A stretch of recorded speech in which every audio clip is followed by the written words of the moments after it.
Hello, everybody. Can you all hear me all right? Without a microphone? Yes. I'll take that as a yes. Welcome to our community forum tonight to discuss the Crisis Stabilization Center. I wanted to just remind people, you each were given cards, or if you chose to take them. If you have a question during the night, or if you want to make a remark, you can just put your name on this. Chris and Matt will be circulating. They'll pick up cards, and then they'll give you the microphone so that you can either ask your question or make the statement that you want to make. My name is Mike Piazza. I'm Commissioner of Mental Health, Social Services, and the Youth Bureau for Putnam County. Each year, the Putnam County Department of Mental Health, Social Services, and the Youth Bureau develops a local comprehensive plan for mental hygiene services. That's to address the continuum of needs in the areas of mental health, substance abuse or substance use disorder, and developmental disabilities. The purpose of the plan is to address the needs and gaps in services that the county has. Every county in the state does this, and provides it to the Office of Mental Health, the Office of OASIS, which is the Office of Addiction Support Services, and the Office for People with Developmental Disabilities. These needs and gaps are identified every year in a process where we ask the consumers of mental health services, mental hygiene services, the parents, family members, advocates, and stakeholders. Before the pandemic, there was a public hearing in our office. We did not really get anyone, people won't come to public hearing, so I'm happy you guys are here tonight. The continuum of services that we offer in Putnam County ranges from prevention, outpatient clinics, PROS, which is a personalized recovery opportunities services, which is a more intensive service than an outpatient mental health clinic, partial or an outpatient substance abuse clinic, partial hospitalization programs, and inpatient hospitalization. Since 2006, the #1 priority in the local government plan, the local area of need, which has been identified consistently, was a lack of a mobile crisis intervention team. Beginning in 2017, when the Stabilization Center was opened in Poughkeepsie by Dutchess County and People Inc., that also raised to the level of the consumers and the stakeholders that was also a prioritized need that was not available. And I did want to add just one thing in terms of crisis services. We do have and have had for a number of years a 24-hour hotline that's answered, that's available for anyone in crisis hotline. There's also a 988 hotline for people who may be suicidal or also in crisis, but the county also has its own dedicated hotline, 225-1222, which is answered. So in 2017, we identified having a crisis stabilization center as a need. And also, the state has begun to identify that. So at the present time, there's one stabilization center in the state, in Poughkeepsie. There are plans for one in Westchester County, one in Putnam County, and there are 24 other counties across the state that are presently in process of establishing a crisis stabilization center. For this is a service that not only the state believes in, but that the consumers believe in. It's an urgent care. It is for non-emergency care.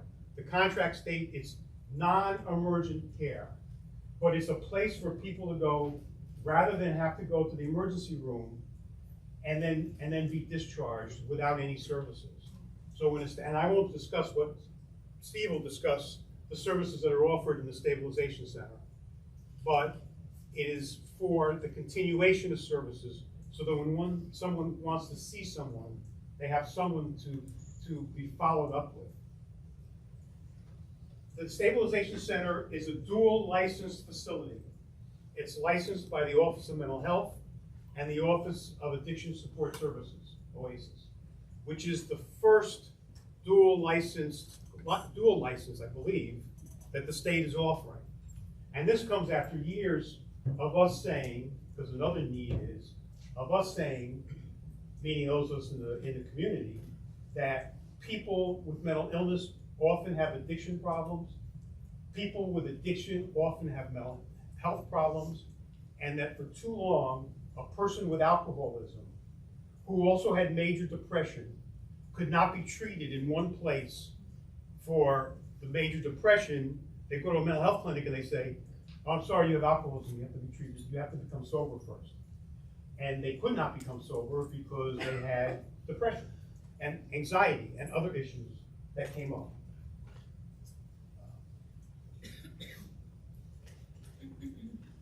So the Stabilization Center is a dual licensed facility for non-emergency care that people can come to voluntarily.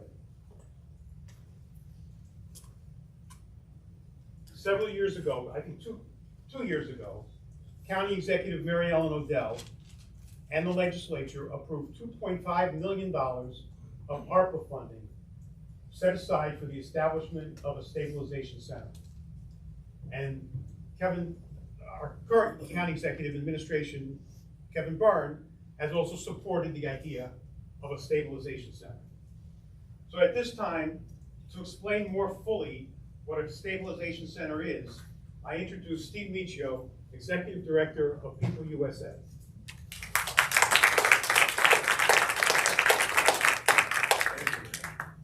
Thank you for being here tonight. I am the CEO of PeopleUSA, and just so you're familiar with us, we are a peer-run organization, which means that those of us that work here, people have been diagnosed either through mental health or substance use or both. And the whole reasoning behind the organization is so that we can be advocates, we can treat people with dignity and respect, and we can provide a service that they weren't traditionally used to. And that's what we have done over the years. I'd like to show a quick video, give you a picture of the Stabilization Center.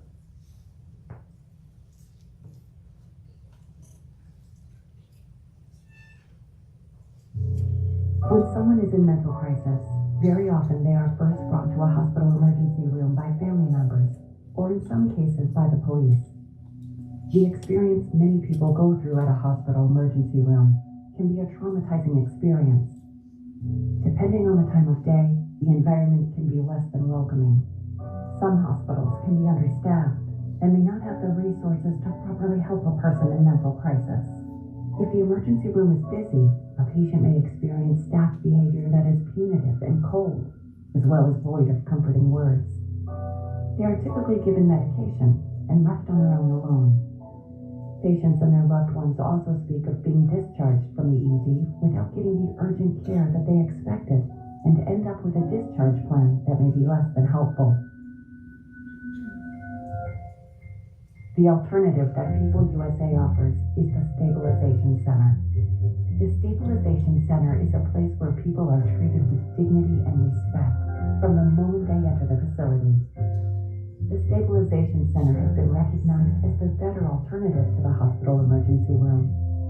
The comfortable environment lends to a vision of hope, and the staff are highly trained to assess what happened to you and not what is wrong with you. Families and their loved ones are counseled together and individually to ensure that everyone's needs are met.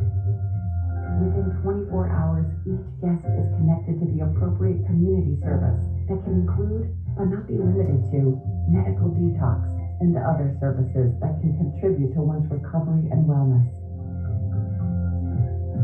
Many community providers assist with the Stabilization Center in being one of the most successful crisis care centers in the USA.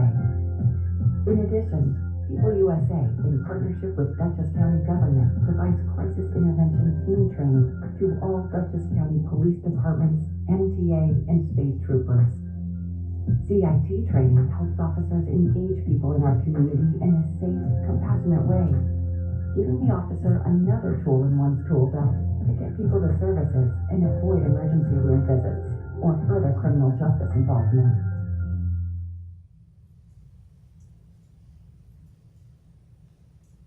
So that's a brief look at the center itself. And it explains the purpose a little bit. But to explain it more is, when I was developing the center, I did the research around the country. I looked at different centers, I looked at different crisis services and things. And we found through the research that when people present in an emergency room, they don't always need that level of care.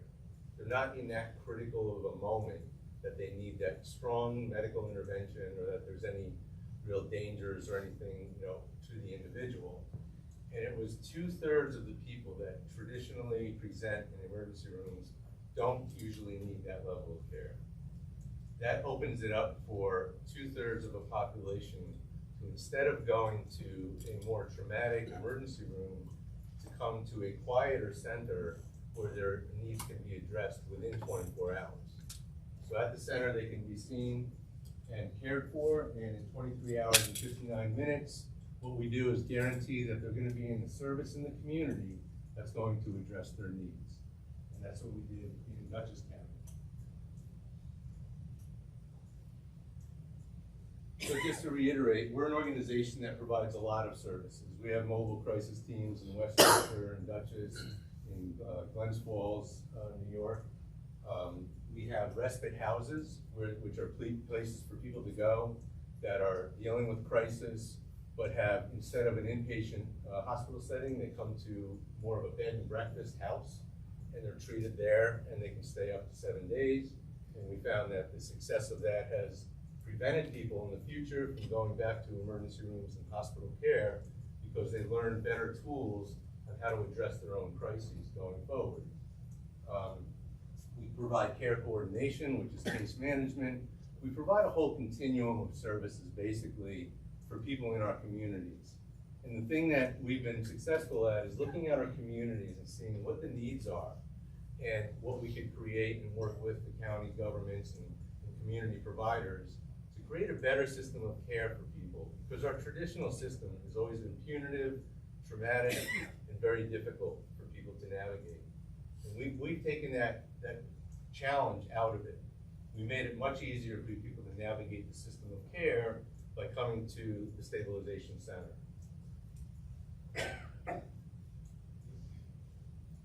So there are myths that the center will be dangerous and violent. And just so that people understand, according to the APA, people with mental illness commit fewer crimes in general population. I think most people know that, than people without mental illness. And in since 2017, at our current center in Dutchess County, there have been 0 incidents of violence in its surrounding areas, the parking lot, the neighborhood, and nearby businesses. Another myth: there will be drug addicts, needles, and drug paraphernalia in the parking lot and surrounding areas. The fact is, the center is a completely drug-free environment. It's also a voluntary center, and I think it's important to remember, this is a voluntary place for people to go. It's similar to going to an urgent care when you're not feeling well. It's voluntary. Nobody is mandated to come to the center at all. And we won't take any mandated people at the center. That's a different level of care for people. The next myth is the center will be bad for local businesses and overall bad neighbor.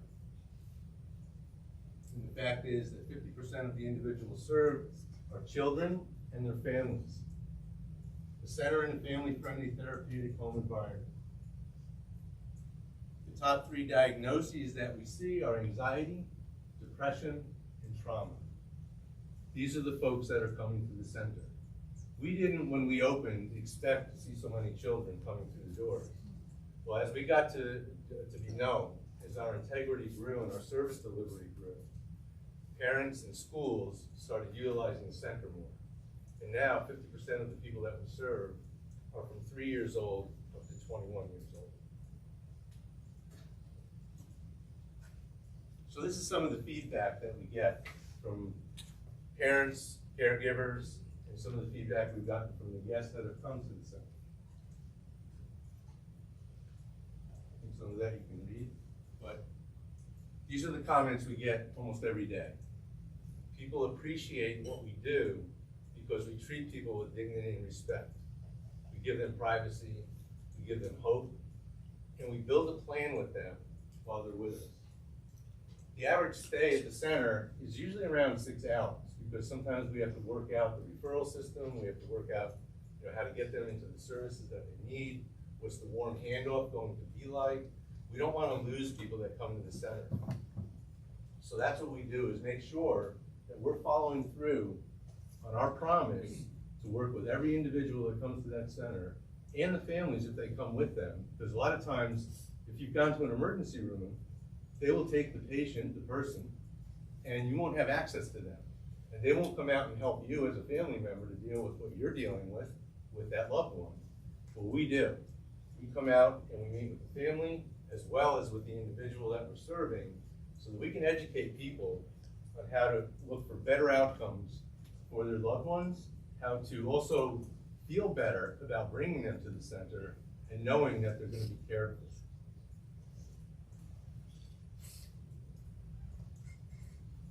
So we do encourage anyone that is questioning the center for you to come to Dutchess County, and we'll give you a tour. You can meet the staff, and you can see how it's operated, how quiet, secluded, and comfortable it is, and how safe it is for people to come to. So with that, I think we can now get some questions going. If anybody does want to ask a question, just as we're walking around, just hand myself or some other folks a card and we'll get it down.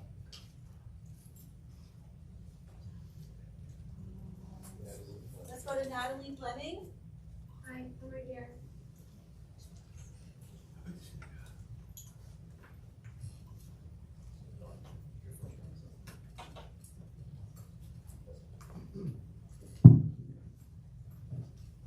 Hi, I'm Natalie Fleming. I'm here tonight because I have 3 kids in the daycare center that is located in your proposed location. So last week we had a chance to talk to Mike Piazza, and I was feeling quite emotional at the time. I'm going to try to stick to the facts because it looks like that's what you tried to stick to as well. So let me just start off by saying that one fact I know about your center is that it will have security 24/7.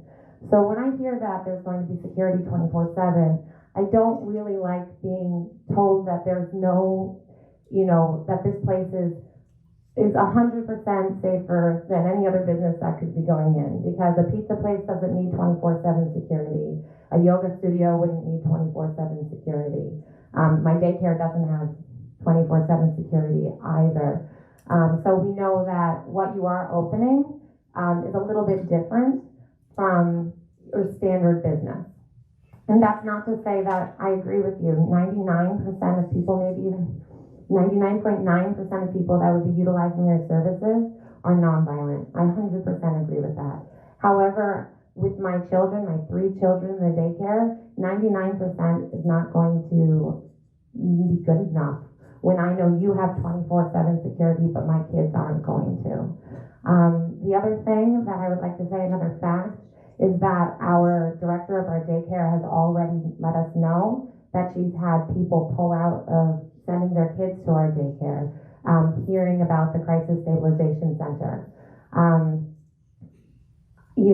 I know that most of us are aware as well that daycares are in crisis, that daycares around this country are closing. They can't make ends meet. And I'm worried that, another fact, our 30-year daycare, this daycare has been in that plaza for 30 years operating, will not make it another year. And it's not because the services that you offer aren't valuable. I think they are hugely valuable, hugely necessary.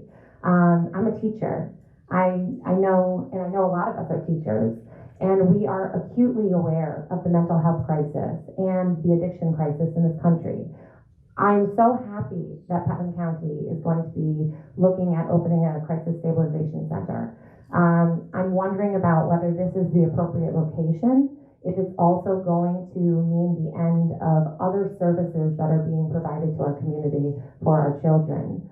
And so I would love to ask again that the county reconsider and you reconsider the location so that we're not hurting some services in order for other services to come in. I know you said that you guys are a great partner, and I love hearing that, but the myth is out there, and the myth is going to impact our daycare. It's going to, even if there's nothing else that happens, it's going to impact my 3 kids. It's going to impact me. It's going to impact a lot of other people if the daycare can't continue. So happy to hear about the Crisis Stabilization Center. I do not think this is the appropriate location for it. Thank you. Just so I can let you know, you will not have 24-hour security. That's what we were told on Tuesday. I'll clarify that one thing. Okay. We'll have overnight security. However, there will not be 24-hour during the daytime security. So not when our kids are there. It won't be needed. It really won't. The training that we give the staff and the de-escalation training, which we rarely have to use at the center. Again, these are people that are volunteering to come to a center. They're volunteering to get help. These are not the people, if this was a stabilization center that was going to deal with the acute, severely persistent, mental ill, psychotic, whatever you want to call that term, I wouldn't want to put it where we are. I would never think of putting it where we are. However, if you could come to our center in Poughkeepsie, you would see how quiet it is, how secluded it is, and how it doesn't affect any of the businesses around. In fact, we have a daycare. We have a daycare next to the stabilization center at the local gym, and there has never been an issue. Can you address the fact, though, that parents or potential parents that we've already been told by our director that parents are pulling children out, like about the potential for it to close the daycare, just based on other people's false perceptions? How are you going to address the perception in the community when you're not, what you're calling yourselves is a crisis center, and that's what most people are not here. So can you address that a little bit?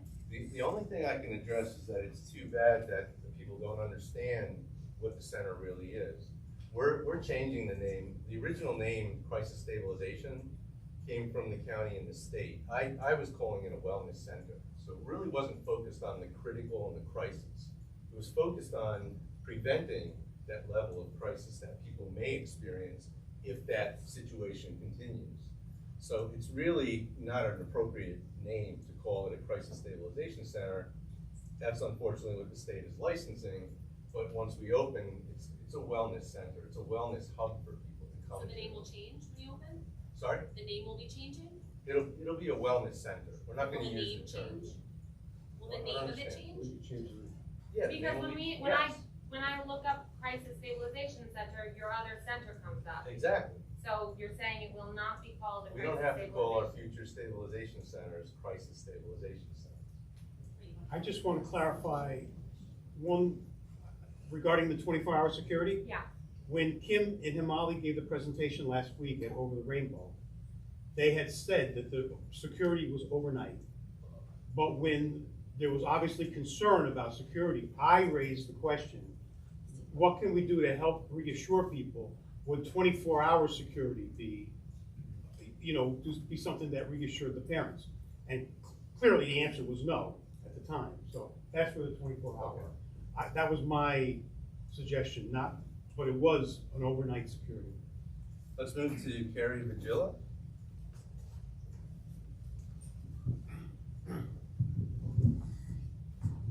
Hi, I'm also in education. I'm a teacher. My kids have gone to Over the Rainbow for 5 years now. I have 3 of them there. I just want to know if you can, without a doubt, 100% tell all of us that our kids are going to be completely safe. They'll never pick up anything off the ground. In the video, it said that sometimes the patients that go, there's a traumatizing situation. Or how are you going to shield our kids from cops and the lights and sirens from our kids when it's right in the parking lot. There will never be lights and sirens coming into the parking lot. In the video, it said it's like sometimes it's a traumatizing situation when Trauma- somebody trauma- comes in and, you know, they could be really upset or emotional or whatever it could be, and you can guarantee without a doubt 100% that our kids are shielded from all of this. I can guarantee that the police that will bring people there won't let them out in front of the building, number one. Number two, they'll drive them around to a special entrance just for police to bring people in. But these Do you are know people- that the playground is right there? It's right by our kids. Our kids are front and center, and then the playground that's open is right there.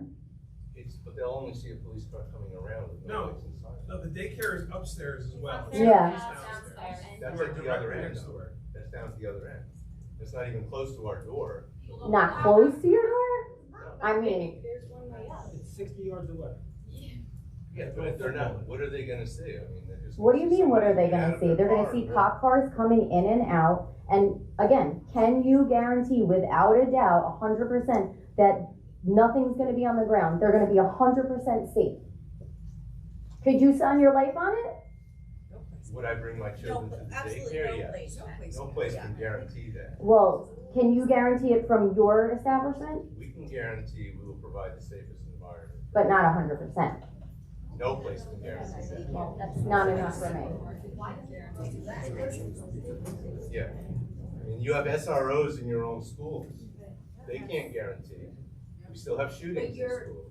And that's not anything to do with what we're doing. You're making the unnecessary risk of putting this. And I don't think it should be. Yeah, I'd like to let the commissioner from Dutchess County speak to the Stabilization Center. Hi, everybody, good evening. I just wanted to, I'm visiting Putnam County tonight, lovely county. I'm just visiting tonight to talk a little bit about our experience with the Stabilization Center in Dutchess County. We opened the center in 2017, as Commissioner Piazza and Steve have mentioned.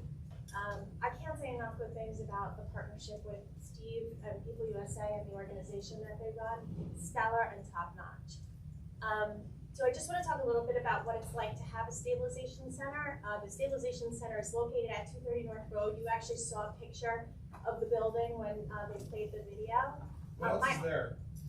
I'm sorry? What else is there? Oh, my office. So my office is there. We also run a bunch of other mental health services in that building. And because we are a mental health and a health department, we also have multiple other services. And one of the things, well, just to first say, the experience of having the center at 230 North Road, I honestly, and I'm not just saying this because there's some friction in the room, I don't know it's there. I never see a siren. I never hear a siren. I don't even see a police car. I'm sorry, but what else is in the plaza where that stabilization is there? So Is we there a have- bagel store? Is there a karate studio? Is there a daycare? Is there a pizza place? We don't have the exact things there, but we do have, to the immediate left, there's a gym with a daycare center in the gym. Behind it, there is the Heart Center, which is a medical facility where people, come in and out for medical appointments. To the right, there's a diner. They're attached? No, they're in the general vicinity. Oh, they're in the vicinity, okay. So, I just wanted to really speak a little bit about what it's like to have that, have a stabilization center on the campus, on our campus there. It's very quiet. The stabilization center is very good neighbors. You really would not know that they are located there. And I have to say, I am so incredibly proud of Steve and Dutchess County and now Putnam County for considering offering this service. It I has don't been think this is a good so place. tremendously valuable to the people in our community to be able to get rapid access to the help they need in a supportive and trauma-informed way. So, and I think one of the most poignant things for me is the number of children that are seen at the center. I know Steve mentioned it when he was talking, but I just want to reiterate it because, and as educators, I'm sure you know this, right? We have our kids are in such tremendous crisis right now. It was escalating prior to COVID. It continues to get worse. Kids need immediate access to trauma-informed care. And they get it at our center every single day in a compassionate and loving way where they immediately get connected to support following that intervention. It has been an absolute godsend for the kids in our community, and it's been tremendous. So all of that to say, I know that there's some fear and trepidation, and I hear it, but I would say that I would be happy to put my kids in a center. I'd be happy to bring my kids to work with me to the centers in the building. I mean, we have, in fact, we're going to be moving our early intervention and preschool department, which is also part of our department, into the building within the next few years when the building gets renovated. So we will be having early intervention and preschool services delivered out of the building when that renovation is complete. So, I understand the fear of not knowing what it's actually going to look like. I really would encourage you to come and visit it, because I think if you could see it and understand what happens there, you may have a different opinion. I know it, in theory, can sound scary, especially if you don't have the awareness of what it's actually like on a day-to-day basis, but please come visit. We show people around all the time. We're happy to do that. It's a really, really valuable asset to the community. Thank you. Okay. Lynn Eckhart? Is that right? Eckhart? That's right. Thank you. I just have a few quick questions. I'm from the town of Southeast. I don't need that. Thanks so much for holding me here. And my first thought was, you said that this would be this is a voluntary program, but you said the police drop guests off. So how does that work? I mean, police meet people in community often, and these are people that are in distress or just having difficulty or whatever, and they have a conversation with them. That's why the CIT training is so helpful, and we have CIT training here in Putnam County as well.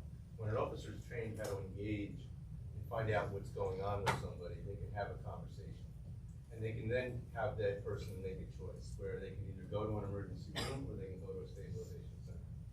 And more times than not, they will want to come to the stabilization center. So we average about 12 visits per month of police bringing someone to the center. But we're serving about close to 4,000 people a year. So we're not talking about a large population of people coming in. So the police would only bring in those who voluntarily? Yes. And my last question is, I think Mike has to answer this one, and you probably don't know offhand, but what will this cost Putnam County per year? Do we have any, once the grant money is no longer? This is actually self-sustaining because it'll be licensed and billed through private insurance and Medicaid insurance. Okay. Thank you. Danielle Beecher? Hi, I'm Daniela Beechner. I'm good too. I'll use my teacher voice. Thank you for bringing this into our community. I am also a teacher. I am also aware of how many people in this community and many others need services that you are providing. So I want to thank you for that. Here comes the but. My child is also at that daycare. And on my 2.5-mile drive here, I passed 11 other vacant buildings, some of these completely in standalone parking lots, completely available in Putnam County. So my question is, why weren't one of these selected instead of placing it right next to where children are? It's like you had the ability to make a different choice, to limit exposure. And that choice was just simply not made. We actually exhausted our search in Putnam County for months looking for the appropriate building that we could utilize. You have to have 24/7 access, so the zoning and planning has to approve that it will be 24/7. We had a building where we couldn't get the approval for the 24/7 service, so we had to continue the search. We found another. We couldn't get the 24/7 access. So we had to keep searching until we could find a site or a community that would approve or be okay with the 24/7 access to service. This was a building that did that.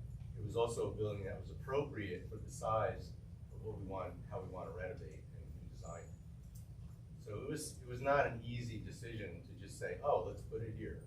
It was exhausted because we looked everywhere. And it was not easy. Real estate is not as easy as it may look if you see vacant buildings, because they may not be available or they won't have that access with the 24/7 service. We spent the needs of the center were about 4,000 to 5,000 square feet, if I recall correctly. We first were in the hospital. And as Putnam Hospital had identified 2,800 square feet.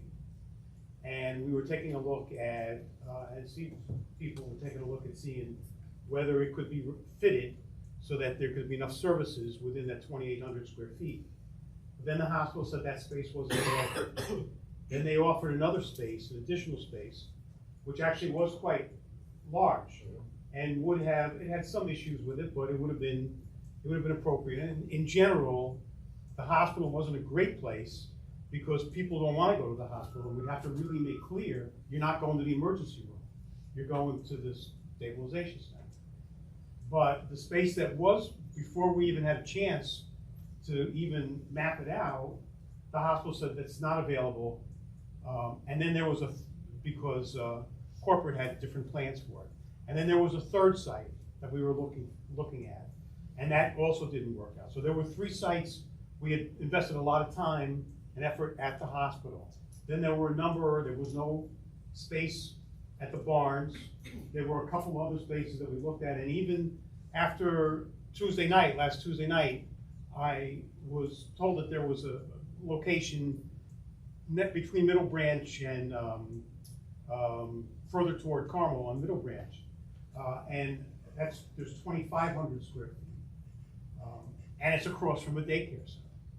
So, the other additional on this site that we're talking about now is that was the site of an outpatient mental health clinic from 1997 until at least 2011, and I'm not sure how much later.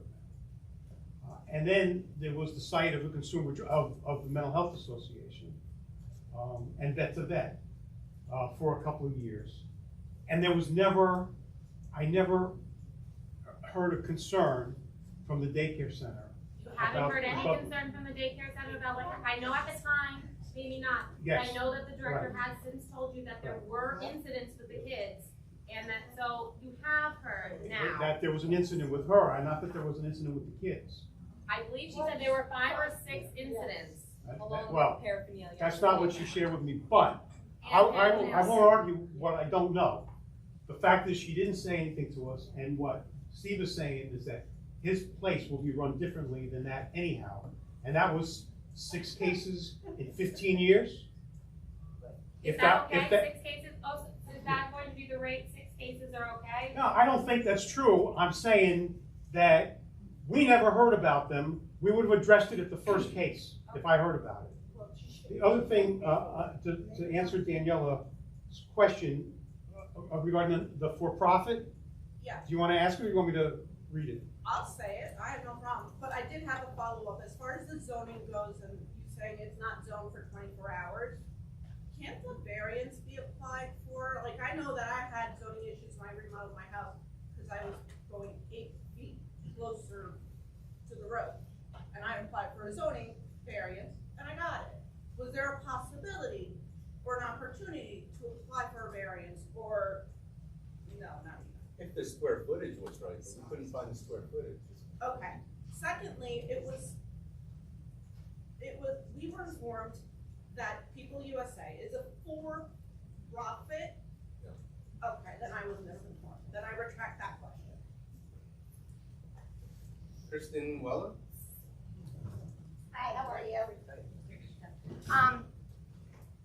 So I have a few statements, questions, background, so I'll kind of go slow because I don't know if you want me to just dump them all at you or if I should break it up. Am I all right to speak or should I use the microphone? Okay. So just a little background about myself. I worked at Over the Rainbow from 2004 through 2013, and then left, went some other places, and at one point I did also work at Four Winds. So I 100% back what you're doing here. I completely agree that the county needs something like this.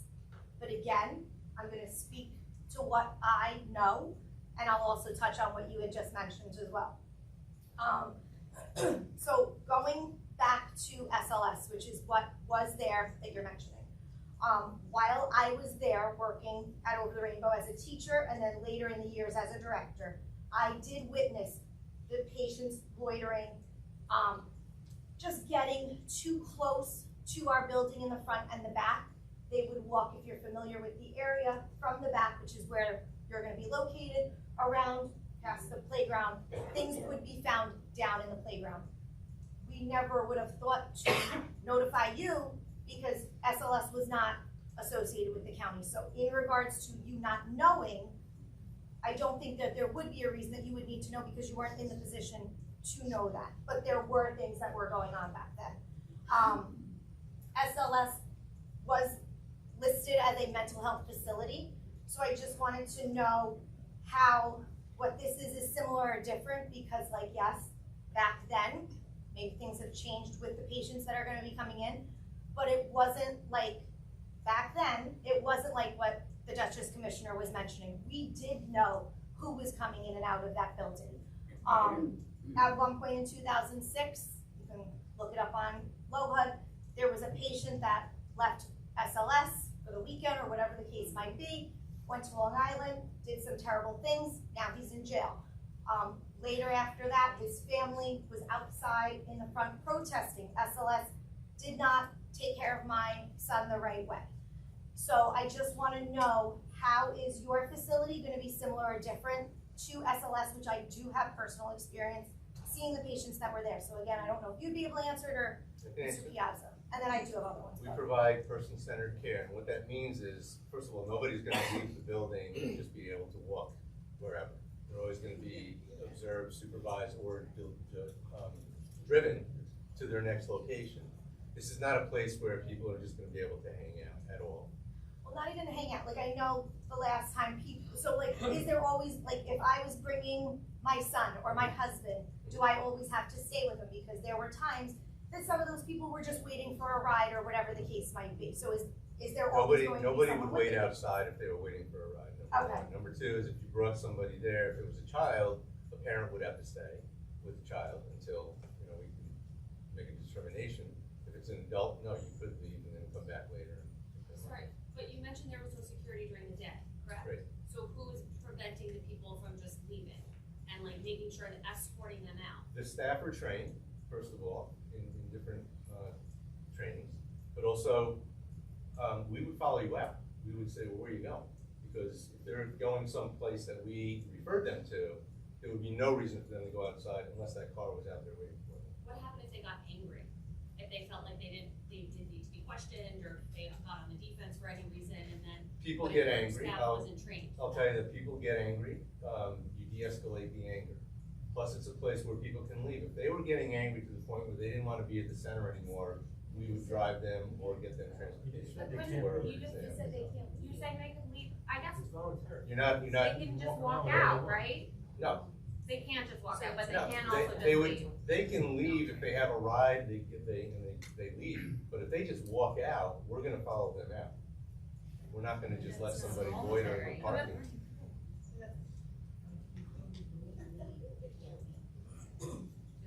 No key coded doors or anything that they can't walk out and do it?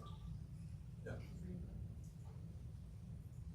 I know in Putnam and even just in Carmel, there's Cove Care and there's Arms Acres. So how is this different than a facility that's already here and established, Cove Care and Arms Acres? So that's a beautiful question, because this is a wellness center where people are going to come and they may not be connected to Cove Care or Arms Acres.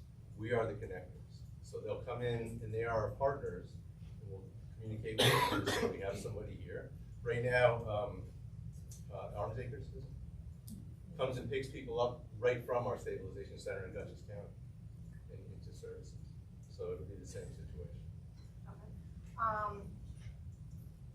I know I reached out to people, a family that I know that was using the Duchess site, and she said that she agrees that when she was there with her son, it was a very quiet, secluded place, but she did observe someone being searched. Another patient, when they came in, they were searched, and then their cigarettes were confiscated. So I want to know, when these searches happen, how often are drug paraphernalias? Because I know you're saying it's a drug-free zone, but if she's witnessing someone being searched, how often are not only cigarettes confiscated, but other items? That wasn't the stabilization center if they were searched. We don't search people.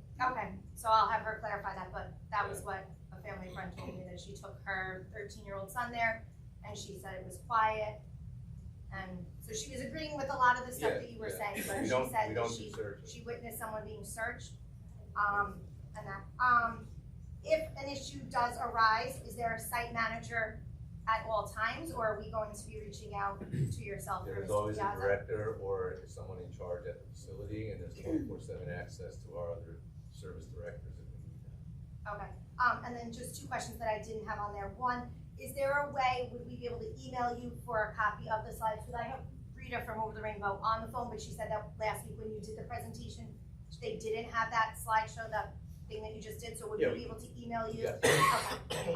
And then just the last question, is this a 100% done deal that this is the location, or is there still a possibility that you're going to be looking at other locations? Our hope is that people will embrace it and allow us to open up this facility.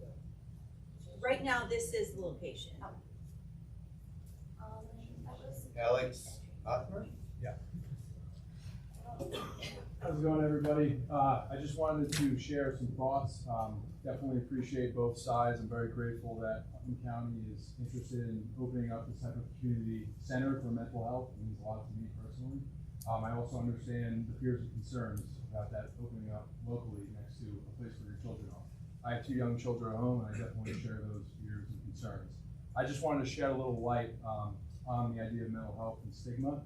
I run an organization called Guardian Revival. We primarily serve veterans and first responders. I think many of us know in the room here that those populations experience much higher suicide rates and mental illness compared to the general population. I also believe, I think you could fact check me, roughly 1 in 5 Americans today suffer from some type of diagnosable mental illness. I keep hearing a lot of they, like these people, when the reality is,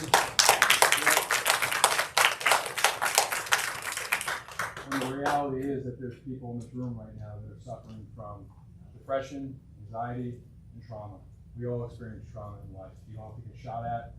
I was a veteran. I served as a Navy SEAL for 9 years, and I experienced my own trauma. When I got home and got back from the service, I was suicidal. I experienced all these different illnesses, and actually what prevented me from getting help was stigmas and barriers associated with mental health. And I hear the conversations in here, they're engaging, and I believe that everyone has a strong opinion and it's very validated, but if we keep having these discussions and treating these people coming to these buildings and that they're different from us, they're really just the same, they're just struggling. So I think we need to consider and try to embrace this a little bit better and understand this is our community, and that some of these people just need some help. And I understand we initially think, and there's a fear factor going on, like this person is unstable, I have my children here, and that's, I hear you 100%. Just consider us understanding that this is part of the problem as to why some people are taking their lives or not seeking help because of the stigma. And I hear stigma in this room. It's okay, and I understand that's part of it, but I just want to say my 2 words on that. So.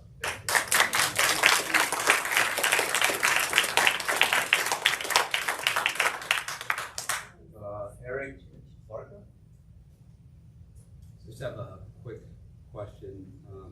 Since the space offers a sobering center, and you mentioned that police can drop off patients there. So I was curious if police would be dropping off intoxicated or impaired people, and if so, how is it determined, like what threshold, or do they have to volunteer to go there? Yeah, we do have a threshold on the level of use that they have, so we will have nursing staff there. We also can do the testing. If it's out of the range of what we can serve, they will go to the hospital. Is this are the first responders encouraged to use this as an outlet? Or how would an intoxicated or impaired person know about the service? Yeah, generally, officers will bring people to the emergency room because they don't want to risk the chance of them being too intoxicated or, too drug-induced.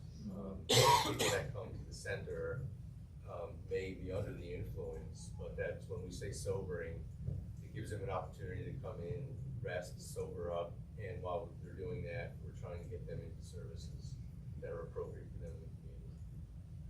Thank you. Corey Johnson. Hi, Corey.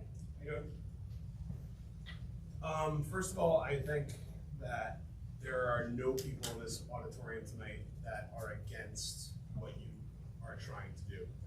Probably every single person in this audience probably would benefit at some level of entering your building, myself included. I welcome you. We are all, the people that are here in resistance are because purely the location of where you are choosing to be in relation to children, right? My question is, I have a few questions. First of all, maybe we need to describe exactly who all of the patients are, right? I don't think we are here because we're afraid of people that need someplace to go and talk because they've had some sort of trauma like the gentleman here has talked about, right? We have security guards at school now because of the 0.0001% that went into school and started shooting at children, right? We don't have a security guard there because of all the 99% of the people, right? It's because of that 1%, right? In your heart of hearts, what is that 0.0001% person that walks in that exposes our children to what they shouldn't be exposed to, right? We know that there's children that are in need. We know that there are soldiers in need. We know that there's first responders in need. We get it. We are not against that. We're here because we're afraid of that small percentage of a chance of our children being exposed to it. I respect your feeling. Exposed, yeah. Very much. I just want to point out one thing. That 0.001% that creates a problem in the school, that's what you're implying they're all people with mental illness that would be entering. No, that's not exactly. I'm implying the complete opposite of that. Right, because the way I'm interpreting it, and I may be wrong, is that then that 0.001% is always going to be someone who's mentally ill, and therefore they would be more inclined to be in the coming for services at the Stabilization Center. And I may be wrong. That's what you're slightly wrong. Yeah, I'm trying to figure out who else is coming to the place besides somebody that needs just somewhere to go to talk to somebody who is having a mental episode that we've all had, right? Who else? What other types of people come in? It's our community. It's basically our community coming to us. It's the people in our community. But are drug addicts coming? People with substance abuse are coming, yes. But that's our community. Yeah. If you look at the numbers of opiate use, I can guarantee in this room, we have people that have opiate issues. 100%. Right? 100%. These are people that want help, though. The difference is they want help. We're all on board with that. We're all on board with that, right? It's the location and exposing our children to drug addicts and to alcoholics that are going to be rolling in here next to the children. That would be if we were exposing them. We're not exposing the children to that. I'm worried about, for example, like my kid or the kids getting off the bus. Is someone going for help, which I think is wonderful. They're going for help, but maybe they've already been drinking.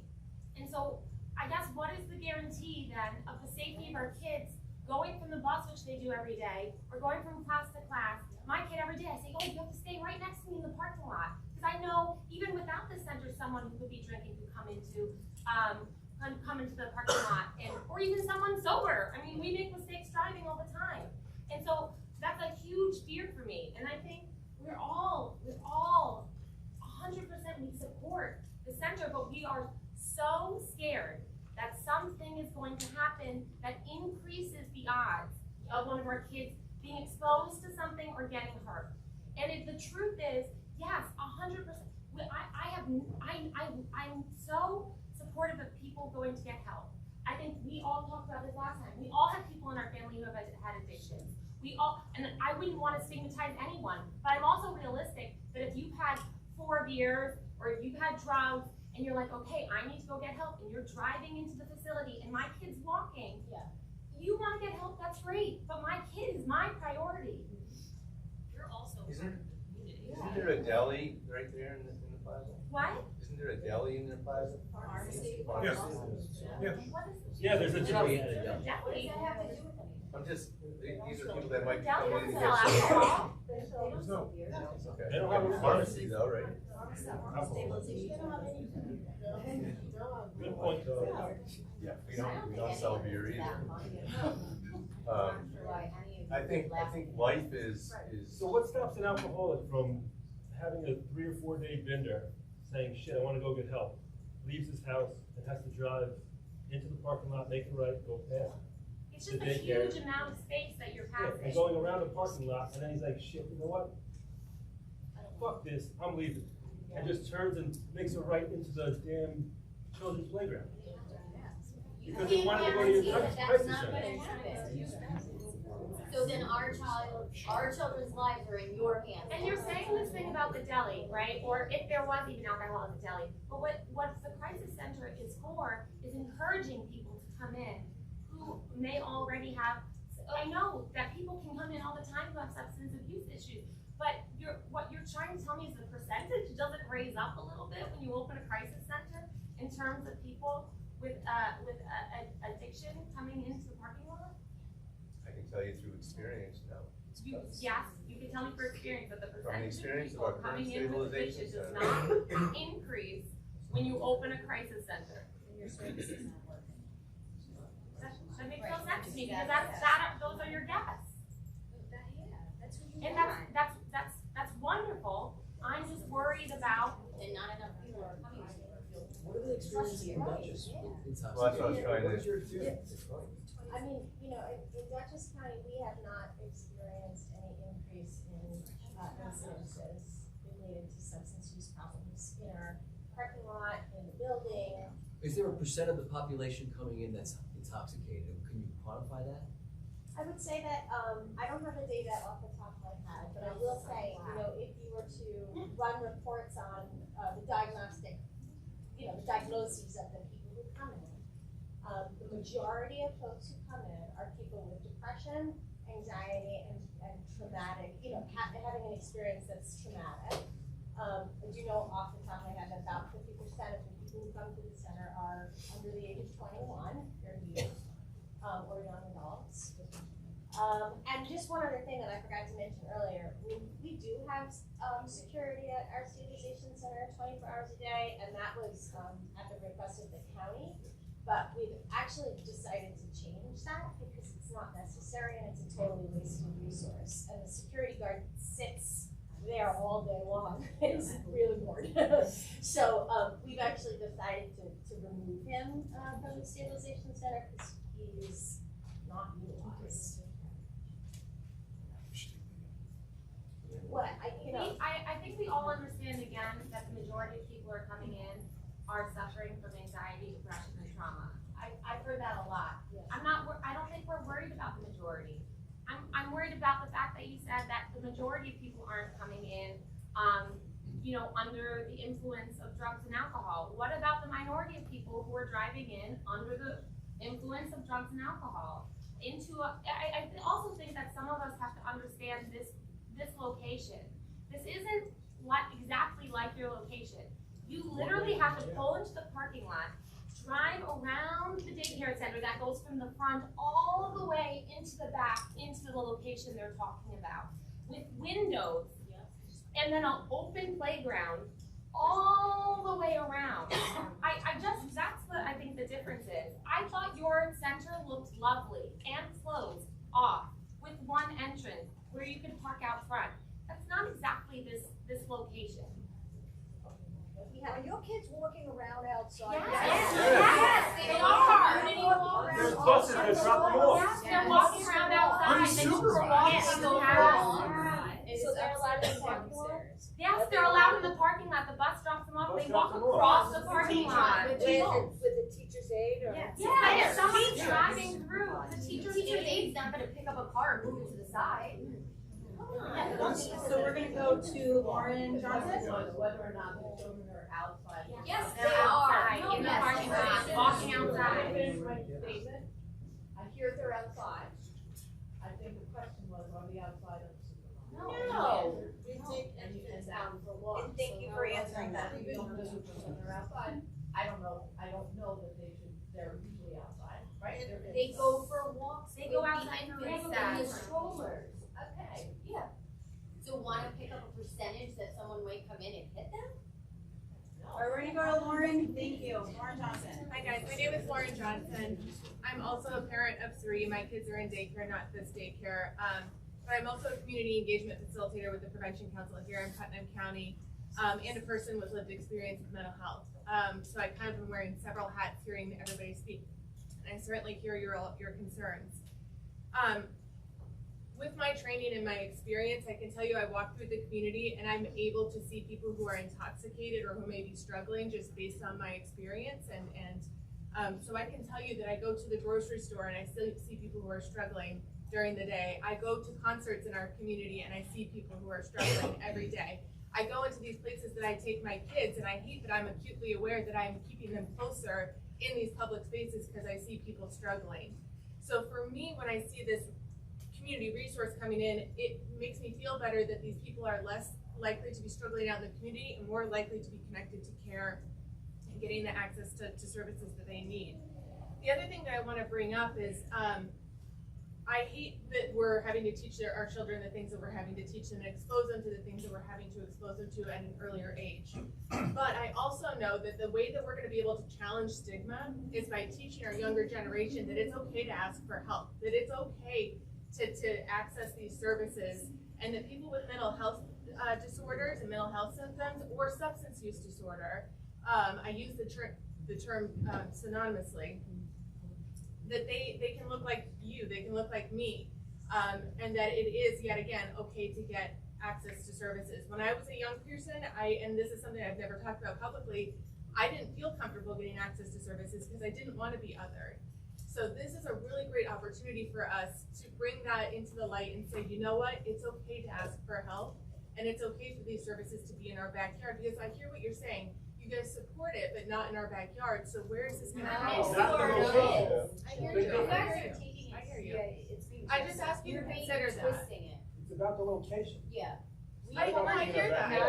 It's gonna be. I hear what's in my backyard, it would be different because I would be there. We also are already nervous because we are leaving our children and going away. And so we are already putting our trust in the people who are watching our kids. And so it's not in our backyard. I hear you. It's way outside of our vision. I hear you. I ask you just to consider, and obviously we're not going to come to any sort of resolution tonight, but I've worked with a lot of parents who do drop off their children intoxicated, who are under the influence and they're dropping off their children. So these may be somebody who's already amongst you who are dropping their children off at your location. So just something to think about. Yeah. Thank you. Linda Starbuck. That's me. Hi. Do I have to stand up? I don't have to. You don't have to stand up. Okay, so I am a resident of the town of Southeast. I have an adult son who has got mental illness and has struggled with it since he was a child, went through a lot of the services in Putnam County that were there in the 90s and the early 2000s.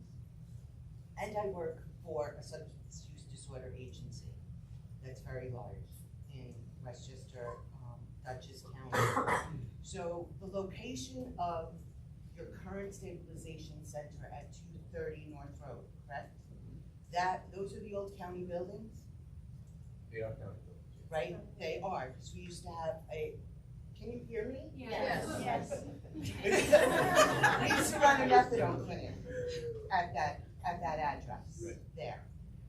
You've been, the Stabilization Center in Dutchess County and Poughkeepsie has been open since 2017. Okay. Have they had a need to expand? No. Since the time that they opened? No. Do you foresee them having to expand? And if you came into Putnam County, into that building, which I don't have grown children and I don't have grandchildren yet, but I would not be comfortable with that myself. And I have, again, I dealt with my son who has got some severe mental illness going on. And that's why I'm here. I wanted to see if it was anything that would help him because he does go into crisis.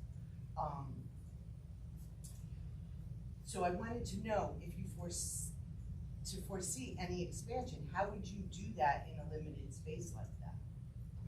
If the need is going to be there in this county, which I believe it is, it's needed. It is so needed because the traumas that you're speaking of, anxiety, trauma,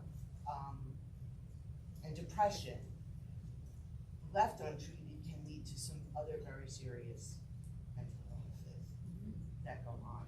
And one of the issues that I have found with mental illness, it is a disease that can prevent you from getting the help that you need.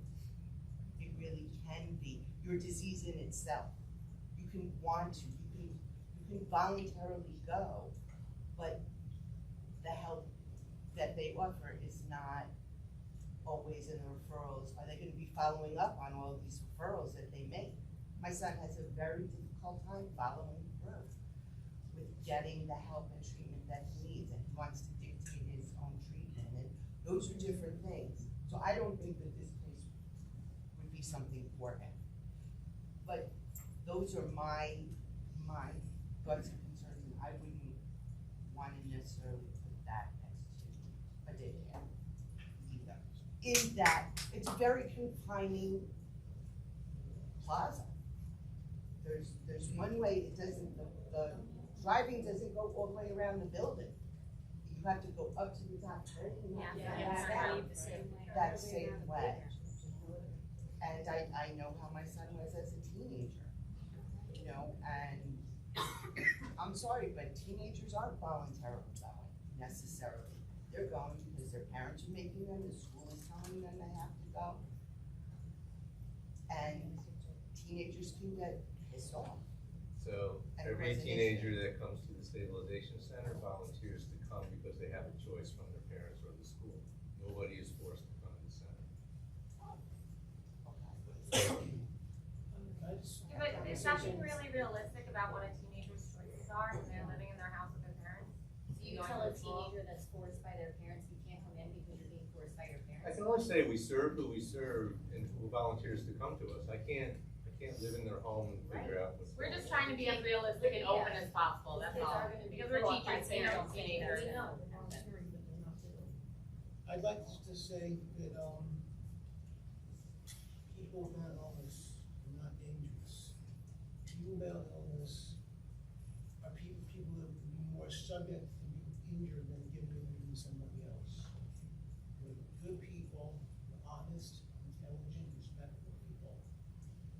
And I'm so sad to hear what I'm hearing about, because we are not monsters. We're not talking We're being put in this position to have to choose between a daycare And we want, Yes, and we want this to happen. That's it. We're more likely to be victims of something, a crime that has been committed for a crime themselves.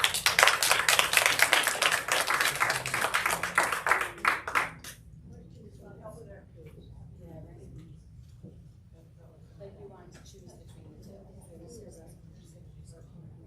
Susan Salomon. Hi, good evening. My name is Susan Salomon. I am the founder and executive director of Drug Crisis in Outback. So I hear you people, because we started this organization in 2012 because we lost our son Justin, who was a heroin addict, drug addict, whoever said that back there. We lost him in 2012, and we started this organization just specifically because of the stigma associated with addiction.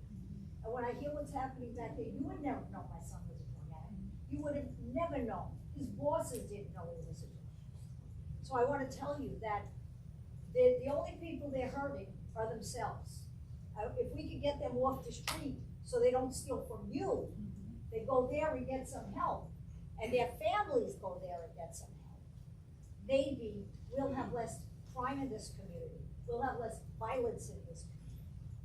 And he's assuring us, Steve is assuring us, and Mike is assuring us that it's going to be safe and that they're going to have security. So I do hear your problem. You also know that your kids can get run over from someone who's drunk driving in that car. Right, so why not not the someone percentage? going there, just someone. But they're also taking people that have alcohol addiction and suffer with these substance abuse issues. So, I mean, these are not those specific people who might not be sober coming into this, in this area. And there might be other people that are not sober that are gonna run into your kids also. They preventative. do anything about that. They told you, Also, he's like this endophile, he's gonna guarantee that nobody hits my He's kid. running one now. Okay. Well, a lot So of we things can are only take the model. What I'm saying to you is that, and as this person said, you wouldn't even recognize these people on the street. You think that, they're gonna cause a big problem. You wouldn't even recognize them. Susan, I'm honestly so sorry for your loss. I sincerely mean that. Yeah, well, don't use the language. We don't get it. Not stigma, my friend. There's a lot of stigma associated with it. What should I call it? Honestly, what should I call it? Misusing substances, someone suffering with Okay. substance use. Noted. Thank you. What I hear your issue. we're I'm sitting creating there is hearing it. a bagel place, a pizza place, a boxing studio. It's not a magnet for these people. Sorry. At least the pharmacy, I can take a left and go to the pharmacy. Yeah. I don't need to go past the Oh, daycare. it goes in a different direction. At the very least. Respectfully, may I ask if your son ever had to drive himself under the influence? Did that ever happen? I'm sorry, this question makes me uncomfortable. It doesn't Okay, matter. fine. That's fine. I just I'm just gonna fine. say, Fair I enough. understand. Fair enough. She brought up personal experience. I'm sitting Yep. here listening to you, and I understand your concerns. I do. I'm Okay. sitting here saying, I can appreciate what they're saying. But I am saying that you couldn't even identify these people on the street. You wouldn't know that they were using it. You wouldn't know they had mental health problems. You're probably right. So all we can say is, there's a model here that has been built and has been running since 2017. There is no other data. That's the data we have to use to make some decisions based on. That's it, that's all I'm We're saying saying. now there is a magnet attracting the need to go. That's your assumption, okay? The No, fact it's that not an assumption at all. These people are in need. And they're gonna go And there. they're gonna go there, and they should, and they should. And listen, if this was, I guarantee you, if you chose every person in this room would be there to cover, Thank you for your statement. would be there cutting the ribbon with you, but not in this location. That's it. Where's Jessica Keebler? Hi, Jessica, can you please address your, My comment goes specifically to the conversation that we're having. I think there's a misconception that the people that are sitting back here don't have personal experience with this. I am the daughter of an alcoholic. I'm shaking right now because I am a child of trauma, and I have personal experience with this. I have sought mental health. I have been to rehab with my father. I am acutely aware. The people in this crowd in the back with me are mental health healthcare workers. They are teachers. They are people who are acutely aware. We are not trying to attach stigma to anything. And as he just said, we would go to the ribbon cutting of this if it was just somewhere else, because our personal experience makes us acutely aware of what can happen. And to the gentleman's statistic and to your myth about the fact that it is a minority, right? That people with mental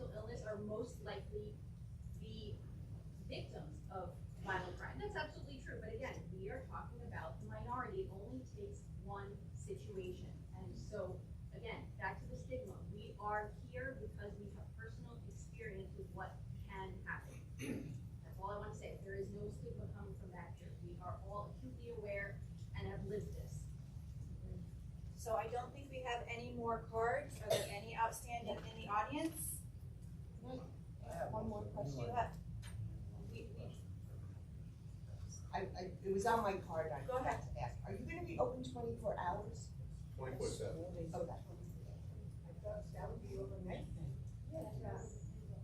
you can stay there for up to 23 hours and 59 minutes. What happens if you go past the 59 minutes? Mike, do you? I haven't thought of far, I just wanted to try to get it real quick. Again, I'm just gonna reiterate what people back here are saying, it's not we're against, something like this coming in Putnam County. As a first responder, I've seen all types of stuff with substance abuse, suicidal ideations, and those things can change at the drop of a hat, okay? So the myth of you're taking a suicidal person with suicidal ideations into your center, and that's going to be all well and good, and you're going to give them the help he needs or she needs, is great in theory, but it doesn't always work that way. And I think the added risk, and only the added risk of the location that's being proposed in, is the main concern, because that subject that is maybe not currently in crisis may not like what you guys have to say, may want to leave voluntarily, and then their mood changes, and they have access to helpless kids and helpless teachers, really, because what are they going to do? And I know you said your staff is trained. I'm trained as well, and it's not always easy to get somebody under control that doesn't want to be under control. And I think you guys, maybe not you specifically, because you run an organization and understand how businesses work.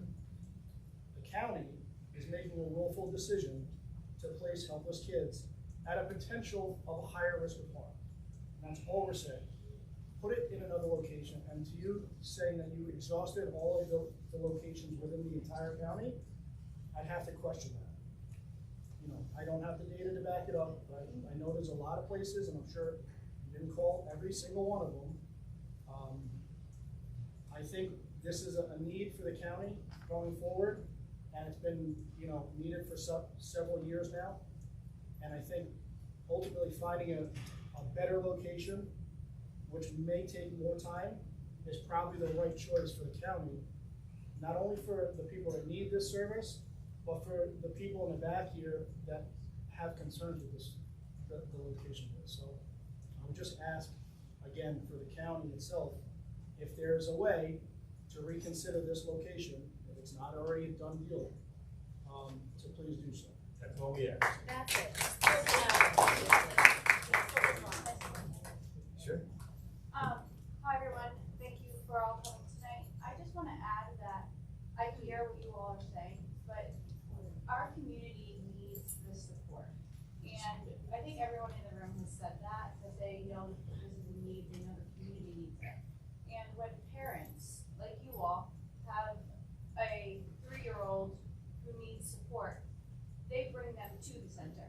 So we're talking about moving a center away from young children because it's not safe. But the community members who need the support take their kids and bring them to the center. And they bring them back. And they bring them back again. Because they feel safe when they're there. So I just want to put that out there. So, just to close, I just want to say, I've been around for a long time,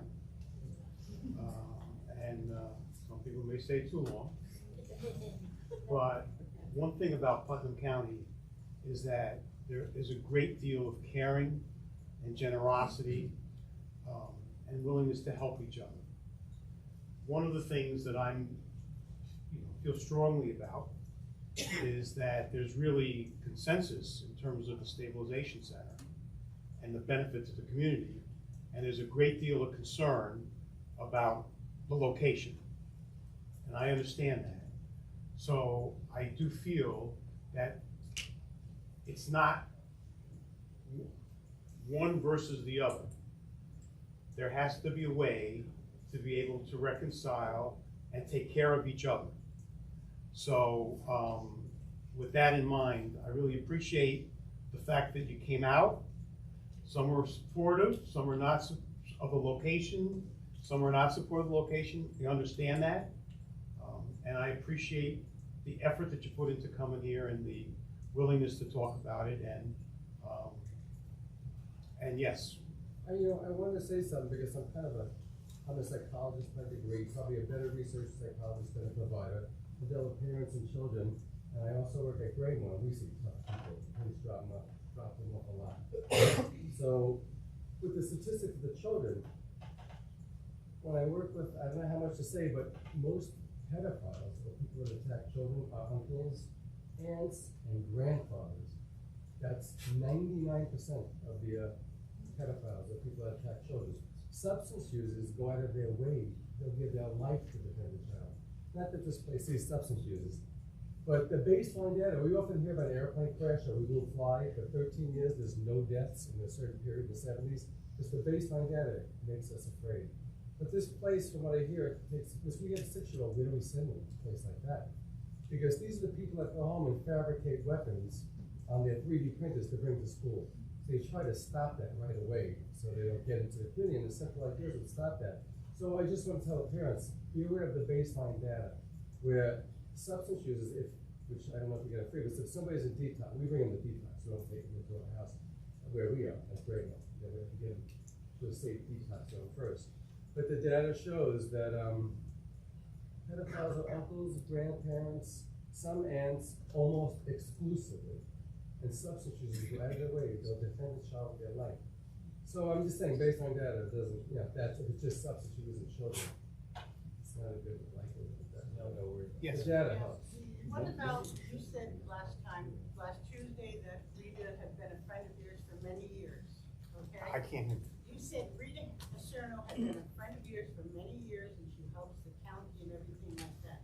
So you're willing to put her out of business? These parents don't want their children there. So you're gonna put somebody out of business that's been in business for 30 years and has done great things and helps the county. She takes in children. She found people apartments. I've been there 22 years. She found people apartments when they needed it. She found them furniture. She would go out of her way to do anything for anybody, including this center, but not near her. You did not take that into consideration at all for this woman. So basically, you just threw her right under the bus.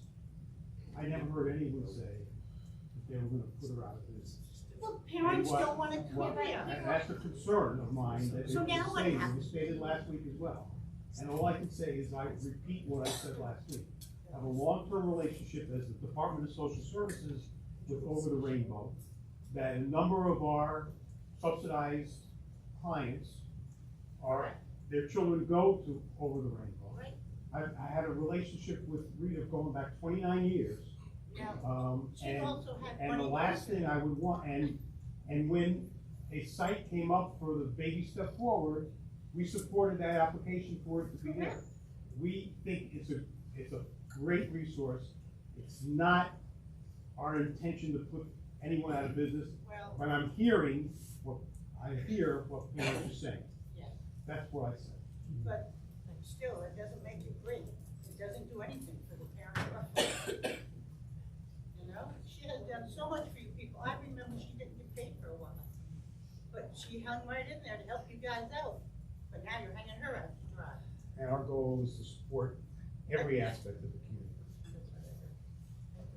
So with that, Yeah, I'd like to thank you for listening, sharing your comments, concerns. thank you very much.